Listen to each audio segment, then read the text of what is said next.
Assalamualaikum food lovers, welcome to the Zara Special Dishes YouTube channel. आज हम fruit custard बनाने जा रहे हैं जो बहुत ही मज़े का होता है और इसको बनाने का तरीका भी बहुत ही आसान है। आप भी इसको घर पर इजी से बना सकते हैं। चलिए हम बनाना शुरू करते हैं। इसके लिए ये 2 एप्पल हैं, इनको हम छिलके उतार कर बारीक बारीक काट लेते हैं। ये देखें, ये मैंने एप्पल के छिलके उतार दिए हैं। अब इनको हम बारीक बारीक काट लेते हैं। ये देखें, ये एप्पल मैंने बारीक बारीक काट दिए हैं। ये देखें, ये ग्रेप्स हैं, इनको भी हम इसी तरह काट देते हैं। ये देखें, ये ग्रेप्स भी मैंने बारीक बारीक काट दिए हैं। मिक्सिंग के लिए ये बाउल ले लें, इसमें आप जो फ्रूट काटेंगे वो डाल लेंगे। चलिए हम डाल लेते हैं।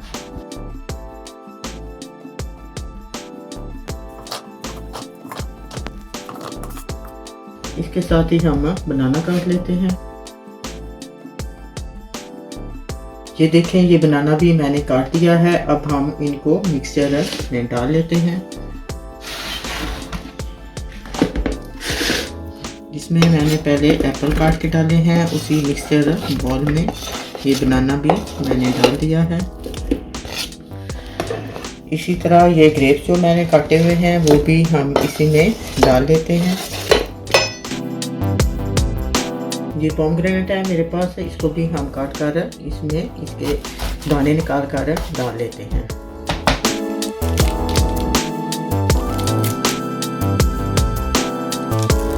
ये देखिए, ये सारे फ्रूट मैंने इसमें काट कर डाल दिए हैं। अब हम इनको मिक्स कर लेते हैं। इनको हम मिक्स करके रख लेते हैं। आप भी अपनी टेस्ट के मुताबिक कोई और फ्रूट डालना चाहें तो वो डाल सकते हैं। इनको अब हम साइड पे कर देते हैं। अब हम एक पैन लेकर इसको चूल्हे पर रख लेते हैं और इसमें हम 1 kg मिल्क डाल लेते हैं।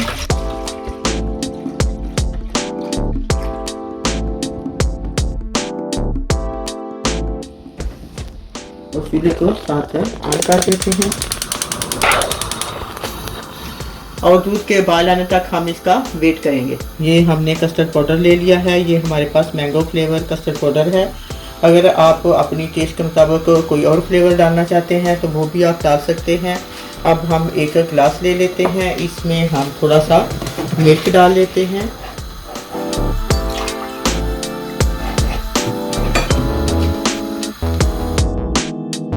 अब हम कस्टर्ड पाउडर जो है वो 3 to 4 स्पून जो है वो लेकर हम मिल्क में मिक्स कर लेते हैं।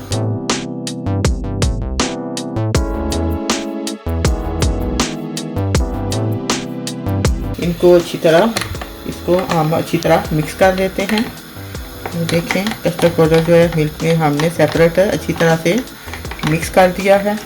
ये देखें, ये दूध हमारा बॉयल होना शुरू हो गया है। अब इसमें हम 1 कप चीनी डाल लेते हैं और इसको अच्छी तरह से मिक्स करना है। ये कस्टर्ड पाउडर जो मैंने पहले मिक्स करके रखा हुआ है, इसको हम आहिस्ता आहिस्ता इसमें डालेंगे और साथ साथ मिक्स करते जाएंगे।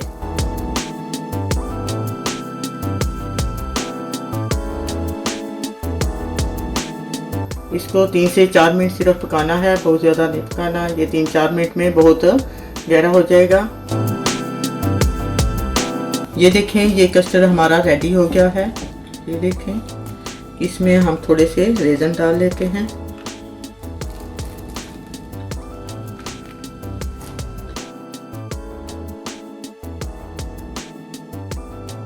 इनको बस 1 मिनट हम पकाएंगे। अब हम एक बॉल ले लेते हैं, इसमें हम जो फ्रूट है बारीक बारीक काट के हमने रखा हुआ था वो हम नीचे डालेंगे।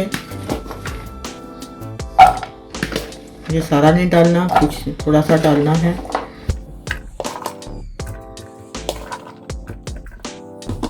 कस्टर्ड डालेंगे।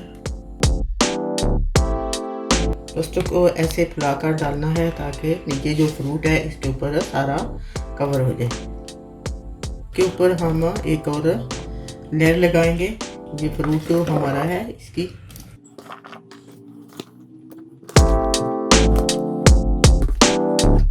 इसके ऊपर फिर कस्टर्ड डालेंगे।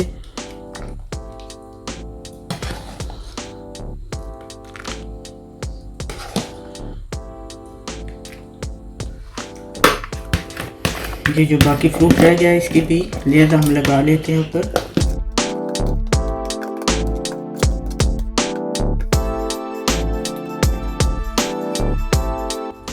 ये बाकी कस्टर्ड जो बचा है ये सारा अब मैं इसके ऊपर डाल देती हूँ। ये रेज़न मेरे पास कुछ बचे हुए हैं, ये ऊपर हम गार्निश कर देते हैं।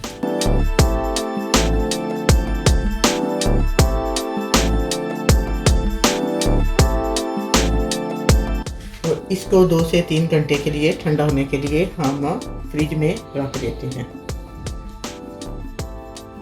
तकरीबन 2 से 3 घंटे हो गए हैं, ये बहुत ठंडा हो चुका है। अब हम इसको प्लेट में डालकर सर्व कर लेते हैं। बिस्मिल्लाहिर्रहमानिर्रहीम। ये देखें, ऐसे एक साइड से डालना है ताकि ये ऐसा डले।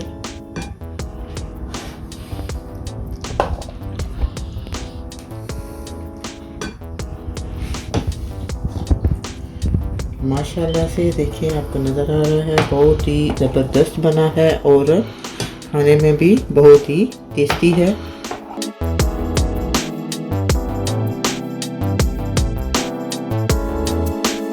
ये देखें, ये बहुत ही ज़बरदस्त बना है और बहुत ही मज़े का है और बहुत इजी से बन जाता है। आप किसी मौका पर भी इसको बना सकते हैं। अगर आपके घर गेस्ट आए हैं तो फटाफट इसको तैयार कर सकते हैं। अगर आपको मेरी ये वीडियो पसंद आई है तो प्लीज़ वीडियो को लाइक करें, अपने दोस्तों को शेयर करें और अगर आप मेरे चैनल पर नए हैं तो प्लीज़ सब्सक्राइब करने का बटन मत भूलिएगा। इंशाल्लाह फिर मिलेंगे एक नई रेसिपी के साथ। ओके, अल्लाह हाफिज़।